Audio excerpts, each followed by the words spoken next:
Hi hello ನಮಸ್ಕಾರ, welcome back to my YouTube channel. ಇದೇ 9ನೇ ತಾರೀಕು ಇಂಡಿಯಾ ವರ್ಸಸ್ ನ್ಯೂಜಿಲೆಂಡ್ ICC champion trophy final. Most expecting match wait ಮಾಡ್ತಾ ಇರೋದು. ಅದರಲ್ಲೂ ಅಲ್ಲದೆ ಪಕ್ಕ ಫೈನಲ್ ಅಲ್ಲಿ ಟಕ್ಕರ್ ಕೊಡುವಂತ ಟೀಮೇ ಬಂದೈತೆ ನ್ಯೂಜಿಲೆಂಡ್. ಏನು ಲೀಗಲಿ ಅವ್ರನ್ನ ಸೋಲ್ಸಿದೀವಿ, ಆದ್ರೆ ಫೈನಲ್ ಸೆಮಿಫೈನಲ್ ಅಂತ ಬಂದಾಗ ಆಸ್ಟ್ರೇಲಿಯಾ ತರನೇ ಇವರು ನಮ್ಗೆ ತಲೆನೋ ಕೊಟ್ಟೆ ಕೊಡ್ತಾರೆ.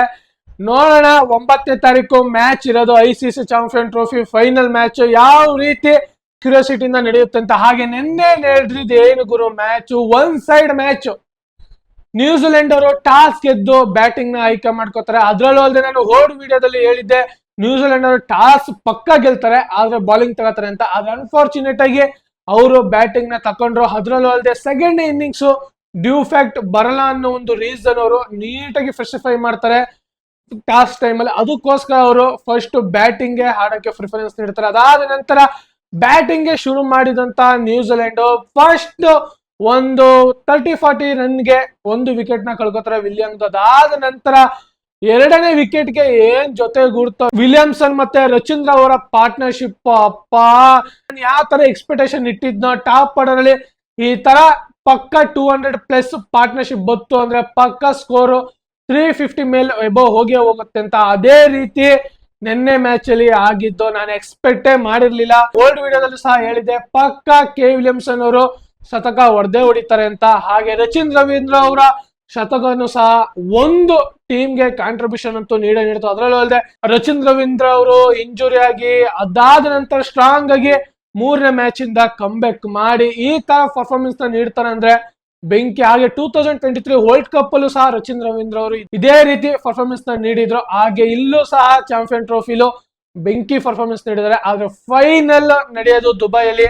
ಆದ್ರೆ ಇಷ್ಟೊಂದು ಎಕ್ಸ್ಪೆಕ್ಟೇಷನ್ ಸ್ಕೋರ್ ನಂತೂ ನಾವು ಎಕ್ಸ್ಪೆಕ್ಟೇ ಮಾಡಕ್ಕಾಗಲ್ಲ. ಆ ದುಬೈನ ಫ್ಲಾಟ್ ವಿಕೆಟ್ ಅಲ್ಲಿ 300 ಮೇಲೆ ಹೋಗೋದೇ ಡೌಟ್. ಪಕ್ಕ 300 ಒಳಗೆ ಇರುತ್ತೆ ಸ್ಕೋರ್. ಅದ್ರ ಬಗ್ಗೆ ಸಪರೇಟ್ ಆಗಿ ವಿಡಿಯೋ ಮಾಡಿ ಮಾತಾಡೋಣ. ನ್ಯೂಜಿಲೆಂಡ್ ಬ್ಯಾಟಿಂಗ್ ಅಂತೂ ಅದ್ದುರಾಗಿತ್ತು. ಅದರಿಂದ 362 ರನ್ಗಳ ಟಾರ್ಗೆಟ್ ನೀಡೋದು ಸೌತ್ ಆಫ್ರಿಕಕ್ಕೆ. ಸೌತ್ ಆಫ್ರಿಕಕ್ಕೆ ಒಂದ್ ಸ್ವಲ್ಪ ಕಷ್ಟನೇ ಇರುತ್ತೆ. ಆದ್ರೆ 1ನೇ ವಿಕೆಟ್ ಬಿದ್ದಾದ್ಮೇಲೆ 2ನೇ ವಿಕೆಟ್ ಏನು ಜೊತೆಗೂಡ್ತಾರೋ ಬೌಮಾ ಮತ್ತೆ ಡುಸೈನು ಇವರಿಬ್ರು ಪಾರ್ಟ್ನರ್ಶಿಪ್ ನ ನೋಡ್ತಾ ಇದ್ರೆ ಪಕ್ಕ ಮ್ಯಾಚ್ ಇವ್ರ ಕೈಲಿ ಇನ್ನ ಐತೆ ಅಂತಾನೆ ಇತ್ತು. ಆದ್ರೆ ಯಾವಾಗ ಬೌಮಾ ಅವರು ಸ್ಯಾಂಟ್ನರ್ ಅವರಲ್ಲಿ ನುಗ್ಗಿ ಹೊಡೆಯಕ್ ಹೋಗಿ ಕೆ ವಿಲಿಯಮ್ಸನ್ ಅವ್ರಿಗೆ ಕ್ಯಾಚ್ ಕೊಡ್ತಾರೋ ಅದಾದ ನಂತರ ಮತ್ತೆ ಡುಸೈನ್ ಅವರು ಸ್ಯಾಂಟ್ನರ್ ಅವ್ರಿಗೆ ಬೋಲ್ಡ್ ಆಯ್ತಾರೆ. ಅವಾಗ ಮ್ಯಾಚ್ ಅಂತೂ ಒಂದ್ ಸೈಡ್ ಹೊರಟೋಯ್ತು. ಅಲ್ಲಿವರೆಗೂ ಮ್ಯಾಚ್ ಒಂದು ತಕ್ಕ ಮಟ್ಟಿಗೆ ಸೌತ್ ಆಫ್ರಿಕಾ ಕೈಲೇ ಇತ್ತು. ಆದ್ರೂ ಈ ಟೈಮಲ್ಲೂ ಸಹ ಅವರು ಜೋಕರ್ ಅನ್ನೋದ್ರಲ್ಲೇ ಇದ್ದಾರೆ ಹೊರತು ಅದರಿಂದ ಬರೋಂತ ಲಕ್ಷಣಗಳು ಕಾಣಿಸ್ತಾನೆ ಇಲ್ಲ. ನನಗೂ ಸಹ ಸೌತ್ ಆಫ್ರಿಕಾ ಬರ್ಲಿ ಬರ್ಲಿ ಬರ್ಲಿ ಅಂತ ಅನಿಸ್ತಿತ್ತು. ಅದ್ರಲ್ಲೂ ಅಲ್ಲದೆ ಒನ್ ಹ್ಯಾಂಡ್ ಅಲ್ಲಿ ಮ್ಯಾಚ್ ನ ತಗೊಂಡೋಯ್ತಿದ್ದು ಅಂದ್ರೆ ಡೇವಿಡ್ ಮಿಲ್ಲರ್. ಒಂದ್ ಸೈಡ್ ಒಬ್ಬ ಪ್ಲೇಯರ್ ನಿಂತ್ಕ ಆಡ್ಬೇಕು ತಾನೆ, ಯಾರು ಆಡ್ತಾನೆ ಇಲ್ಲ. ಬೇಗ ವಿಕೆಟ್ ನ ಕೊಡ್ತವ್ರೆ. ಅದ್ರಲ್ಲೂ ಅಲ್ಲದೆ ಮಕ್ರಮ್ ಅವರು ಸಹ ಒಂದು ಪರ್ಫಾರ್ಮೆನ್ಸ್ ನ ನೀಡ್ತಾ ಇದ್ರು. ಆದ್ರೆ ರಚಿನ್ ರವೀಂದ್ರ ಅವರು ಓವರ್ ಅಲ್ಲಿ ಅವ್ರಿಗೆ ಕ್ಯಾಚ್ ಔಟ್ ಆಗ್ತಾರೆ. ಹಾಗೆ ಕ್ಲಾಸಿನವರು ಸುಮ್ನೆ ಇಲ್ದಾರ ಶಾಟ್ ನ ಹೊಡ್ಯಕ್ ಹೋಗ್ತಾರೆ, ಕ್ಯಾಚ್ ಕೊಟ್ಟು ಔಟ್ ಆಗ್ತಾರೆ. ಇದೆಲ್ಲ ಬ್ಯಾಡ್ ಹೋಗ್ದಿರೋಂಥದ್ದು. ಸುಮ್ನೆ ಇನ್ನಿಂಗ್ಸ್ ನ ಕ್ಯಾರಿ ಮಾಡ್ಕೊಂಡು ಹೋಗಿದ್ರೆ ಹೇಗೆ ಡೇವಿಡ್ ಮಿಲ್ಲರ್ ಅವರು ಲಾಸ್ಟ್ 4 ಓವರ್ ಇದ್ದಂಗೆ ಹೊಡೆಯಕ್ಕೆ ಸ್ಟಾರ್ಟ್ ಮಾಡಿದ್ದು. ಅಲ್ಲಿವರೆಗೂ ಅವರು ಯಾವುದೇ ರೀತಿ ಅಗ್ರೆಸಿವ್ ಬ್ಯಾಟಿಂಗ್ ಆಡ್ತಾನೆ ಇರ್ಲಿಲ್ಲ. ಅದಾದ ನಂತರ ಆಡಕ್ ಸ್ಟಾರ್ಟ್ ಮಾಡಿದ್ದು. ಅದೇ ರೀತಿ ಇನ್ನೊಂದು ಹ್ಯಾಂಡ್ ಅಲ್ಲಿ ಮೇನ್ ಬ್ಯಾಟರ್ ಇದ್ದಿದ್ರೆ ಇಷ್ಟೊಂದು ಮ್ಯಾಚ್ ನೀಟಾಗಿ ಸೋಲ್ತಾ ಇರ್ಲಿಲ್ಲ.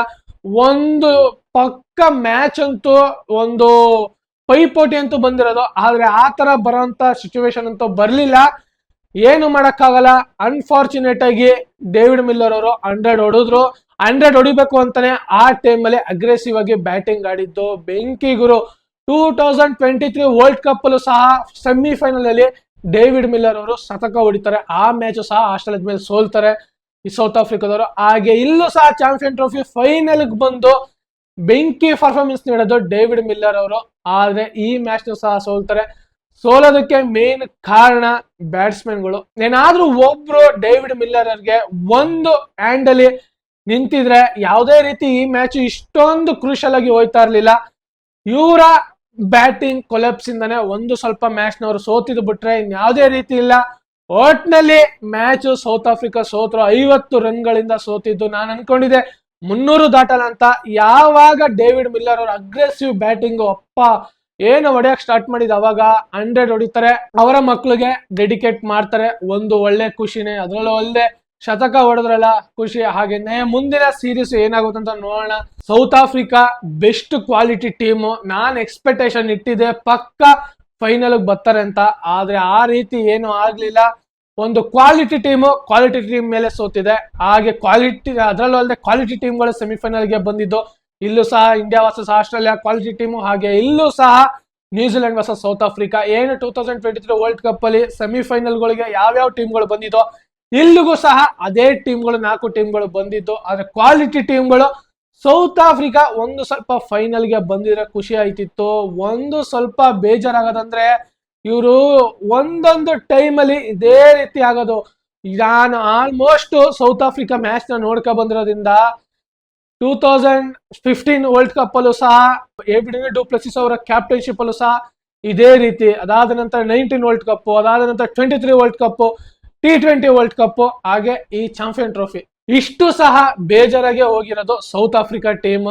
ಯಾವಾಗ ಇವರು ICC ಚಾಂಪಿಯನ್ ಟ್ರೋಫಿ ಪಟ್ಟನ ಎತ್ತುತ್ತಾರೆ ಅಂತ ನೋಡ್ಬೇಕು. ಒಂದು ಈವೆಂಟ್ ಅಲ್ಲಾದ್ರೂ ಇವರು ಒಂದು ಕಪ್ ನ ಎತ್ತಂಗಾಗ್ಲಿ ಅಂತ ನನ್ನ ಆಶಾ. ಏನಕ್ಕಂದ್ರೆ ಇಲ್ಲಿವರೆಗೂ ಸಹ ಇವರು ICC ಇವೆಂಟ್ ಗಳಲ್ಲಿ ಬಂದು ಕಾಂಪಿಟೇಷನ್ ನೀಡಿ ಬೆಂಕಿಯಾಗಿ ಕೊಡ್ತಾರೆ, ಆದ್ರೆ ಲಾಸ್ಟ್ ಮೂಮೆಂಟ್ ಅಲ್ಲಿ ಕೈ ಕೊಟ್ಬಿಟ್ಟು ಹೊಡೋಯ್ತಾರೆ. ಅದಕ್ಕೋಸ್ಕರ ಯಾವ್ದಾದ್ರು ಒಂದು ಟೈಮ್ ಬಂದೇ ಬರುತ್ತೆ ಇವ್ರಿಗೋಸ್ಕರ, ಕಪ್ ನ ಗೆದ್ದೇ ಗೆಲ್ತಾರೆ. ನೋಡೋಣ, ಆ ಕಾಲ ಏನು ಅಷ್ಟೊಂದು ಇಲ್ಲ, ಪಕ್ಕ ಬಂದೇ ಬರುತ್ತೆ.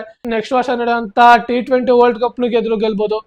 ನೋಡೋಣ ಏನಾಗುತ್ತೆ ಅಂತ. ಒಂದು ಬೆಸ್ಟ್ ಆಫ್ ಲಕ್ ಮುಂದಿನ ಮ್ಯಾಚ್ ಗಳಿಗೆ. ಹಾಗೆ 9ನೇ ತಾರೀಕು ನಡೆಯುವಂತ ಮ್ಯಾಚ್ ಇಂಡಿಯಾ ವರ್ಸಸ್ ನ್ಯೂಜಿಲೆಂಡ್ ಯಾವ ರೀತಿ ಹೈ ವೋಲ್ಟೇಜ್ ಆಗಿ ನಡೆಯುತ್ತೆ ಅಂತ ನೋಡೋಣ. ಹಾಗೂ ದುಬೈನ ಫ್ಲಾಟ್ ವಿಕೆಟ್, ಅಷ್ಟೊಂದು ಬ್ಯಾಟಿಂಗ್ ಫೇವರಬಲ್ ಪಿಚ್ ಅಂತ ಅನ್ಕೊಂಡ್ರೆ ಅವರ ಮುತ್ತಾಳತನ.